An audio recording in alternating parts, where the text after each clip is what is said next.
الله نور السماوات والأرض مثل نوره كمشكاة فيها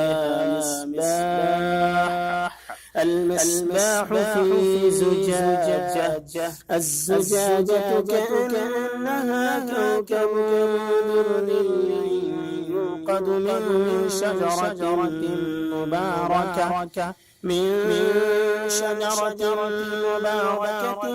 زيتونة لا شرقية ولا غربية يكاد زيتها يضيء ولو تمسسه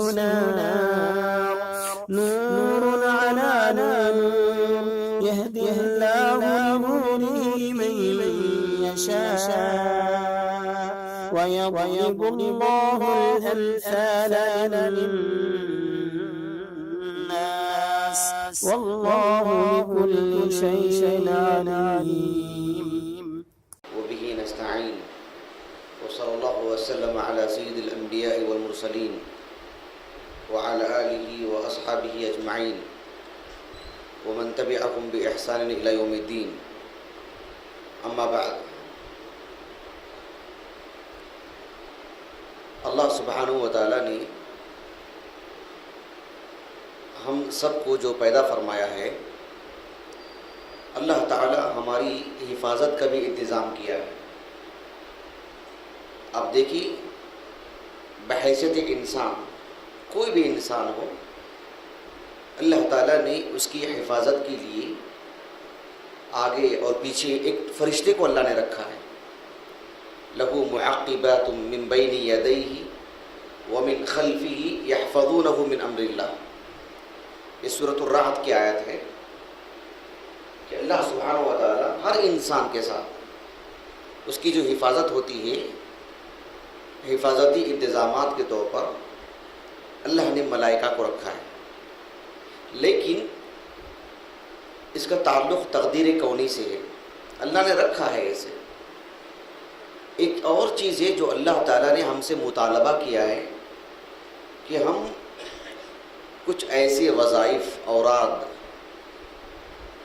اور ایسی دعائیں ہم پڑھیں جس سے ہماری مزید حفاظت ہو، حفاظت کے ساتھ ساتھ اجر ملے، اور ایک اللہ کی عبادت کا ایک طریقہ بھی ہے۔ وہ اللہ سبحانہ و تعالیٰ نے ہمیں ذکر و اذکار کا جو حکم دیا ہے وہ دو طرح کے ہیں۔ ایک عام ہے، صبح و شام دن میں لیٹتے اٹھتے ہم مستقل طور پر پڑھتے رہتے ہیں۔ کچھ ذکر و اذکار ایسے ہیں جو اللہ تعالیٰ نے کسی وقت سے یا کسی جگہ سے جوڑ کے رکھا ہے، ان کو اسی وقت میں ادا کرنا یہ زیادہ جو ہے اہم ہے۔ انہی میں سے ایک اہم بات مجھے آپ کو کرنی ہے، وہ یہ کہ ہمیں اس بات کا اہتمام کرنا چاہیے کہ ہم صبح و شام کے جو مخصوص اذکار ہیں اس کا اہتمام کریں۔ اس کا زندگی میں بہت فائدہ ہوتا ہے، غیر معمولی حفاظت ہوتی ہے، اور وہ ایک مستقل عبادت بھی ہے، الگ سے اس کا اجر ملے گا اللہ کے ہاں۔ ایک کافر ہے، وہ تو پڑھتا ہی نہیں ہے، سرے سے اسے اسلام معلوم ہی نہیں ہے، تب بھی اللہ اس کی حفاظت کر رہا ہے۔ لیکن ایک مسلمان صبح و شام کی دعاؤں کا اہتمام کرتا ہے تو اللہ تعالیٰ اسے خصوصیت کے ساتھ اس کی حفاظت فرماتا ہے۔ قرآن مجید میں صبح و شام کی دعاؤں سے متعلق اللہ نے، جانتے ہیں کتنی مقامات پر اللہ نے بیان فرمایا۔ سورۃ الاحزاب ایک سورہ ہے، مدنی سورہ، اس میں اللہ تعالیٰ نے فرمایا یا ایھا الذین آمنوا اذکروا اللہ ذکرا کثیرا وسبحوہ بکرۃ واصیلا۔ پہلی آیت میں اللہ تعالیٰ نے اللہ تعالیٰ کے عام ذکر کا مطالبہ کیا، دوسری آیت میں خصوصیت کے ساتھ صبح و شام کی جو ذکر و اذکار ہیں اس کی پڑھنے کی تلقین کی اللہ تعالیٰ نے۔ صبح و شام کی دعائیں بہت معنی رکھتی ہیں۔ اللہ سبحانہ و تعالیٰ نے سورۃ الدہر میں بیان فرمایا وَاذْكُرِ اسْمَ رَبِّكَ بُكْرَةً وَأَصِيلًا۔ سورۃ قاف کے آخر میں اللہ نے کہا سورۃ القاف میں، سورۃ القاف میں اور خاص کر سورۃ الروم میں فسبحان اللہ حین تمسون وحین تصبحون وَلَهُ الْحَمْدُ فِي السَّمَاوَاتِ وَالْأَرْضِ وَعَشِيًّا وَحِينَ تُظْهِرُونَ۔ ان آیات میں اللہ سبحانہ و تعالیٰ نے صبح میں، شام میں، دوپہر میں، یعنی مختلف اوقات میں اللہ سبحانہ و تعالیٰ نے خصوصیت کے ساتھ جو صبح و شام کے اذکار ہیں انہیں پڑھنے کی دعوت دی۔ ہماری اس مجلس میں کتنے لوگ بیٹھے ہوئے ہیں؟ ذرا ہاتھ اٹھا کے بتلائیے کتنے لوگ اہتمام کرتے ہیں اس کا، صبح و شام کی دعاؤں کا؟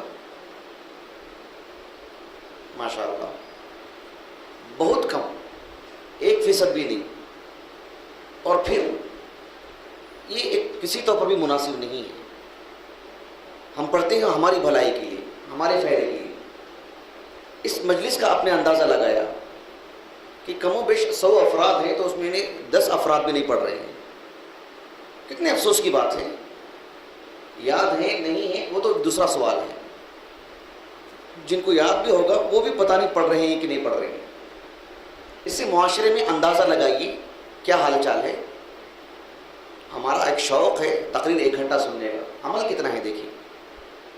صبح و شام کی دعائیں کتنے لوگ پڑھتے ہیں؟ کس کی فائدے کے لیے؟ ہمارے فائدے کے لیے صبح و شام کی دعائیں تک نہیں پڑھ رہے ہیں۔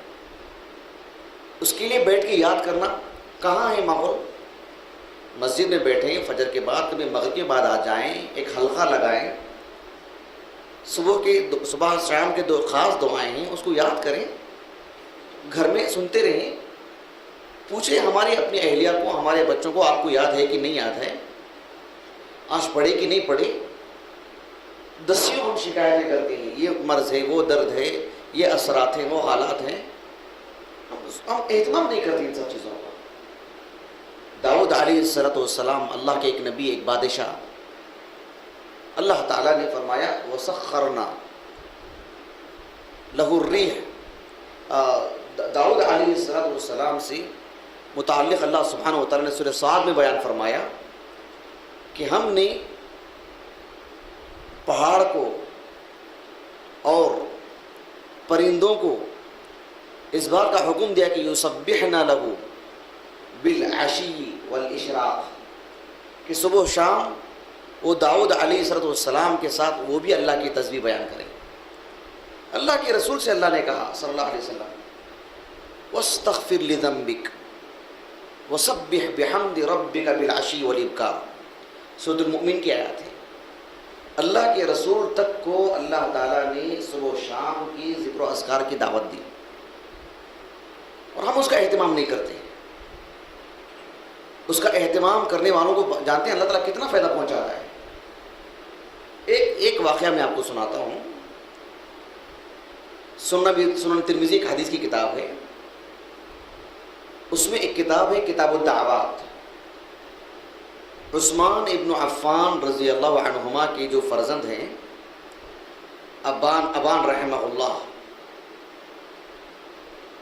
وہ اپنے والد سے روایت کرتے ہیں کہ عثمان ابن عفان رضی اللہ عنہ نے کہا کہ آپ علیہ السلام نے فرمایا ما من عبد یقول فی صباح کل یوم وفی مساء کل لیلۃ، کہ جو بندہ بھی یعنی جو مسلمان بھی ہر صبح کو ہر شام کو یہ دعا پڑھتا ہے بسم اللہ الذی لا یضر مع اسمہ شیء فی الارض ولا فی السماء وهو السمیع العلیم، 3 مرتبہ اس دعا کو پڑھتا ہے۔ آپ جا کے دیکھ لیں اس کا ترجمہ کیا ہوتا ہے۔ آپ علیہ السلام نے فرمایا اسے کائنات کی کوئی بھی چیز نقصان نہیں پہنچا سکتی۔ بتائیے یہ کوئی ڈرامہ ہے؟ یہ نبی کی بات ہے۔ نقصان نہیں ہوتا تو نہیں ہوتا، کسی دن ہو جائے تو بہت ممکن ہے ہم نے اس دن دعا نہیں پڑھی ہوگی۔ حقیقت بتلا رہا ہوں۔ اس حدیث کو بیان کرنے والے عثمان ابن عفان ہیں رضی اللہ عنہ۔ ان کی جو فرزند ہیں وہ بھی بہت بڑے عالم دین، ابان رحمہ اللہ، 106 ہجری سن وفات ہے ان کا۔ جب کبار تابعین کا انتقال ہو گیا، سعید بن مسیب کا وغیرہ وغیرہ، تو پھر مدینے میں یہی تھے بڑے علماء، ابن شہاب وغیرہ یہی سب رحمہم اللہ اجمعین. یہ اس حدیث کو بیان کرتے تھے. ان کا ایمان دیکھو کیسے تھا. عثمان ابن عفان رضی اللہ عنہ کے فرزند اس حدیث کو لوگوں کو سناتے تھے.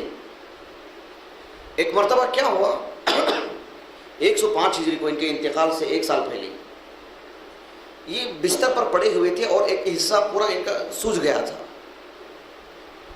تو ایک شخص جو ان سے حدیث سنا تھا وہ آ کے ان کو دیکھتا ہی رہ گیا بس. تو انہوں نے سمجھ لیا اس بات کو اور کہا کہ ماذا تنظر یا فما تنظر، ایسے الفاظ آتے ہیں، کیا دیکھ رہے ہو مجھے. سمجھ گئے ہی. کہا کہ اما ان الحدیث ہوا کما حدثتکم، حدیث کا جو معاملہ ہے نا وہ تو بالکل برحق ہے جیسے میں نے آپ کو سنایا. وہ حدیث جھوٹی نہیں ہے، وہ تو نبی کی بات ہے جو میں نے آپ کو سنایا.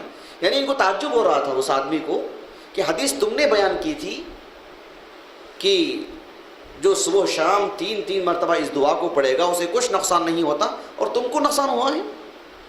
کہا کہ وَلَكِنْ لَمْ أَقُلْهُ يَوْمَئِذٍ، جس دن یہ حادثہ ہوا مجھے اس دن میں نہیں پڑھا تھا اس دن دعا، اس وجہ سے ہوا تھا. لِيَمْضِيَ عَلَيَّ قَدَرَهُ، تاکہ اللہ سبحانہ و تعالیٰ کی تقدیر مجھ پہ غالب آ جائے. اب دیکھ رہے ہیں آپ، ان کا بھی ایمان ان کا بھی ایمان. ان کو احساس ہے کہ میں نے نہیں پڑھا تو مجھے سارے سے ہوا، پڑھا ہوتا تو نہیں ہوتا تھا میرے ساتھ. تو میں دوبارہ کہتا ہوں، ہو سکتا ہے اس بات سے چوٹ لگے کسی کو کہ اس مجلس میں 100 کے قریب افراد بیٹھے ہیں یا اس سے بھی کچھ زیادہ بیٹھے ہوں، 10 افراد کم و بیش ہاتھ اٹھا رہے ہیں کہ ہم پڑھتے ہیں. پھر تقریریں سننے کا اس طرح کے 1 گھنٹے کے، یہ کون سا شوق ہے، یہ کون سا مزاج ہے. اتنا سنیے عمل کرنے کی نیت سے تو فائدہ ہوگا اس کا. یہ مجلسیں ہمارے لیے وبال جان بن جائیں گی.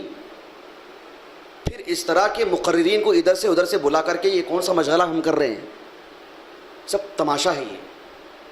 اللہ تعالیٰ میری اور آپ کی حفاظت فرمائے. کچھ سنیں، عمل کی نیت سے سنیں اور عمل کریں، تب بات بنتی ہے. تو صبح و شام کی دعاؤں کا اہتمام کریں گے انشاءاللہ. کل سے سب کریں گے نا انشاءاللہ. آج سے کون کون کریں گے، اور کل سے آپ کریں گے. آج سے کریں گے انشاءاللہ. صبح و شام کی دعائیں پڑھیں. اللہ نے ہماری حفاظت کو ہمارے ہاتھ میں اللہ نے رکھا ہے. اللہ تعالی ہمیں ان سب چیزوں کے اہتمام کی توفیق عطا فرمائے. سبحانک اللہم و بحمدک، اشہد ان لا الہ الا انت، استغفرک و اتوب الیک.